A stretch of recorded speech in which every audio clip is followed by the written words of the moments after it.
Good morning, Niemendjes, dobro jutro. Instruct you is a big word, but I want to show you a little bit of the background, little bit of the facts. But before I do so, let me say why we are also doing this river summit, not only to highlight the necessity to protect your rivers, but also bringing people together.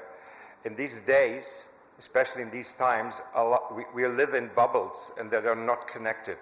And I see it all over the place that people don't talk to each other anymore or don't want to talk to each other. And the summit is also about this, bringing people together, discuss, drink something afterwards, and start continue the discussion.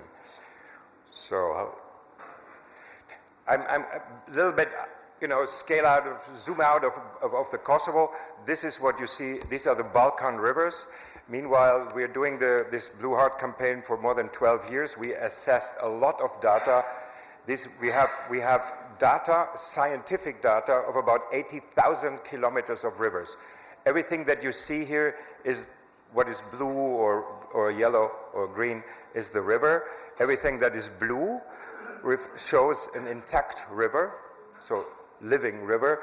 Everything that is green is solala, and yellow and red are destroyed already. So this is the same color mode. Blue is pristine and red is shit. It's done by the Spiegel magazine this is the Balkans, and the same color mode of Germany is like this. So you see in Germany, and Germany is just an example of every other country in the West Europe, in Central Europe. Again, this is the blue heart of Europe, that's why we call it, and that's the situation in Germany. I come back to that later, what the EU wants more like this and less like this in the future. Anyway, and there is more to come. The blue heart is not only the beautiful side, that's the quality, but the threat is coming massively. Every second year, we're doing a dam update. We assess all the Balkans from Slovenia to Greece, how many projects are in the pipeline, how many are under construction.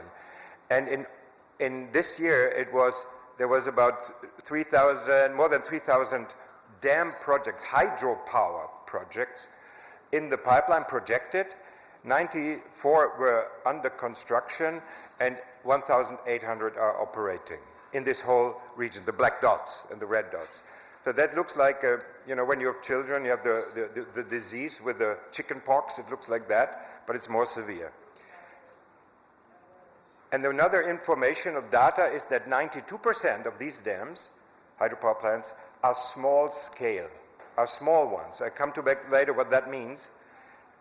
And Kosovo, this is the latest about the Kosovo. So again, red is projected, yellow under construction, and then the sizes you see in the low. I don't know if I can show you something here, but let me show it like this. So this pillar here. We can provide it. This pillar here shows that all the dams under mostly operating or projection are so-called small-scale dams with less than 10 megawatt. The bigger ones, you have only one. And that looks like this. Small is not beautiful. All these dams are diversion dams, so you put the water into pipelines. The river is in pipelines. And basically, this is an illustration from RiverWatch. This is what happens. This is actually what happens. And the EU was confronted with this in 2018, and there's a DG NEAR, I don't know if that's still the name, it's the Commission for Accession Countries. And they assessed all the projects. And they came up, I don't know if you can read that, let me read it for you. And the conclusion of a study was that the contribution of small plants up to 10 megawatts is extremely limited, while their impact on nature is severely high. They recommended to build no more dams with less than 10 megawatt. That would mean Kosovo is building only dams with 10 mega until 10 megawatts. It's completely against every logic. A logic, There's always a logic. We had also success in this regard. This is the Federation of Bosnia. Bosnia has these two entities, the Republika Srpska and the Federation. And the Federation changed the law that no more dams with less than 10 megawatts, you know, always these 10 megawatts, can be permitted. So even if you apply as an investor for a small dam, there's no way you get the permits. With this legislation, with one shot, 111 hydropower projects were dead, so 60 rivers were safe, and another more, there was a transition phase, it's likely they're not going to be built. I suggest that for all the countries, including Kosovo, to copy-paste this idea, this legal procedure and this legal case, to have also safety for investors, you know? They know they don't get it. But in Kosovo, that shows our assessment of the dam update is recently the worst country on the Balkans when it comes to river destruction. There are always some to try that, but this is in the, I hope I say, Beshket in Nemuna and the Lombardy. That's the dam Lombardy 2 that's currently not under operation. That's the Kelkos dam. And this is one of my favorite ones. This is the most idiotic thing I've ever seen. That's in the Shah Mountain National Park, way up. You know where the ski resort is? The Matkos built this diversion. It's called Tyrolean wire.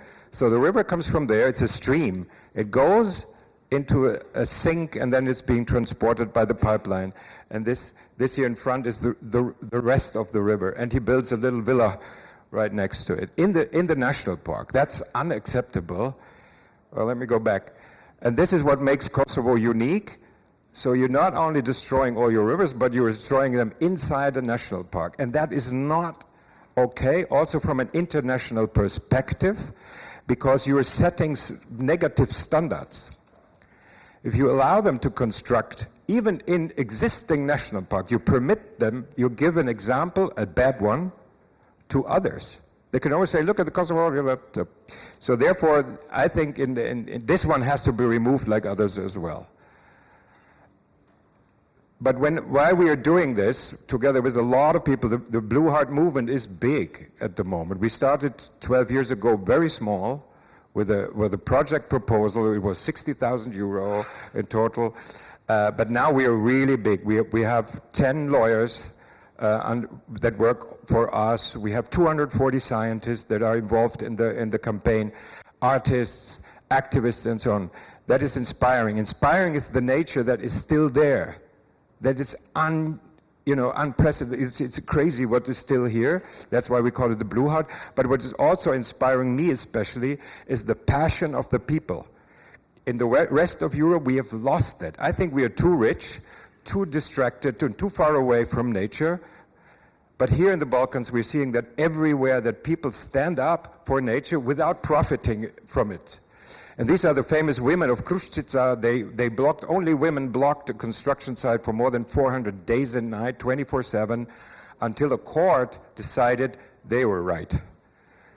Or mostly men. This is Serbia, it's Dadince, Rupska Reka. They blocked the construction for 120 days until the government said, we don't build the dams.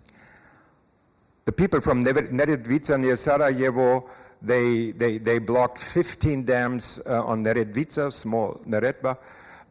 No dams being built. I've been with Nebojša that was 2019, I think near Stripce. And the people, that motivates. The people are really, really against it. Or last not least, Presa Loša, you'll know her. I was with her in the Lombardy, Dečan Valley. And that is unusual. These people are taking care, they're caring. And they're not doing it because they make profit or money, they're caring for the home range. And that is what is inspiring me, and that is what the Blue Heart campaign is also supporting. Coming back and coming to an end, my little introduction, there is, I told you about this 10 megawatt, the dams and the rivers and the Blue Heart and the red lines in Germany. The EU has just passed, half a year ago, I think, this new law on restoration. It's a little bit down. By 2013, all EU member states altogether have to restore 30,000 kilometers of rivers. And it's especially marked through dam removal, through the removal of dams. And you get money for that if you remove it. And it's so crazy to see that while EU member states are being asked to remove dams and to restore rivers at an enormous cost, we are still building dams on the Balkans. While there would be an EU country, they would have to remove them. Maybe from an economic perspective, in our world, it makes sense. You know, you earn money to destroy it, and then you get money, the same companies maybe, to restore it. But that is a big chance. You'll see the removed dam or destroyed dam in the past. One more thing that is really hurting me, personally, it's not related to dam. This is Lombardy River. I only found a satellite image in Deccan, the city. They recently, very recently, destroyed the whole river by putting it into this, making it into the canal. You see the thing. It wasn't a okay river. They probably did that because of flood prevention, you know. But this is so 1960s to us, how you do it. You should not do that anymore. There's way other methods to achieve this flood prevention, and that is still happening in 21st century in Kosovo. Give me the creeps, because this is not state of the art. It's not even state of the art of the 1990. You know, it's 1960. And I also, how on earth can these things happen in Deccan? But still, you know, coming very end, this is something you need to fight, and we are here to support, and say it again. We are ready to support with all what we have, limited, but nevertheless, okay, to help you in your fight. And you need to fight for it. These are the two national parks again, but they need to be clear what it is. If you continue, if the dams like Shar continue to stay, it is not a national park anymore. Why on earth do you have a national park when you continue to do the same you do outside? It's an either or. You either have to cancel the national park from your list, or you remove the dams, at least in Shar. And with this, I wish you a good event. Thank you.